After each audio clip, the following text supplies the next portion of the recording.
قبض کی وجہ سے شوگر زیادہ کیوں رہتی ہے؟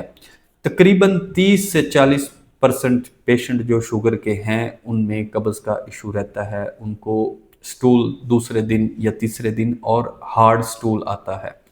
اب قبض کی بہت ساری وجوہات ہیں ڈائبیٹک پیشنٹ میں۔ پہلی وجہ اگر ہم دیکھیں تو وہ ہے ان میں ڈی ہائیڈریشن، پانی کی کمی۔ جب قبض پرانی رہتی ہے تو پیشنٹ انزائٹی میں چلے جاتے ہیں، ان کو پینک اٹیکس ہوتے ہیں، اور جس کی وجہ سے ان کا کارٹیسول کا جو ہارمون ہے، سٹریس ہارمون، وہ بڑھ جاتا ہے۔ مسلسل کارٹیسول زیادہ ہونے کی وجہ سے بلڈ شوگر زیادہ ہونا شروع ہو جاتی ہے، آپ کی انسولین کی ریزسٹنس زیادہ شروع ہو جاتی ہے، اور آپ مختلف طریقوں سے آپ کا جگر بھی بلڈ کے اندر گلوکوز کو بڑھانا شروع کر دیتا ہے۔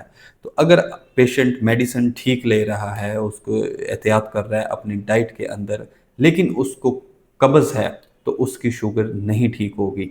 تو اس کے لیے کرنا کیا ہے، پیشنٹ کو ہائیڈریٹڈ رہنا ہے، اور ساتھ میں چھلکے کا استعمال لازمی کرنا ہے۔ چھلکا 2 چمچ لے، 1.5 چمچ لے، اپنے ویٹ کے حساب سے، نیم گرم پانی میں دوپہر کے کھانے سے، رات کے کھانے سے پہلے آدھا گھنٹہ وہ لے، اس کی کانسٹیپیشن بہتر ہوگی۔ اور ساتھ میں جن کے اندر رچ فائبر ہے وہ فروٹس یا ویجیٹیبل، کچی جو ہیں ویجیٹیبلز، ان کا استعمال کریں۔ ہم ایڈوائز کرتے ہیں کہ آپ کیکمبر جو ہے، کھیرا، اس کو دوپہر کے کھانے اور رات کے کھانے میں لازمی استعمال کریں۔ اگر معاملات آپ کے زیادہ خراب ہیں تو آف کورس کہ اپنے فزیشین سے آپ لازمی رابطہ کریں۔ اگر کوئی میڈیسن ایڈ کرنے والی ہے تو وہ آپ کے ساتھ میں میڈیسن بھی ایڈ کریں۔ بہت شکریہ۔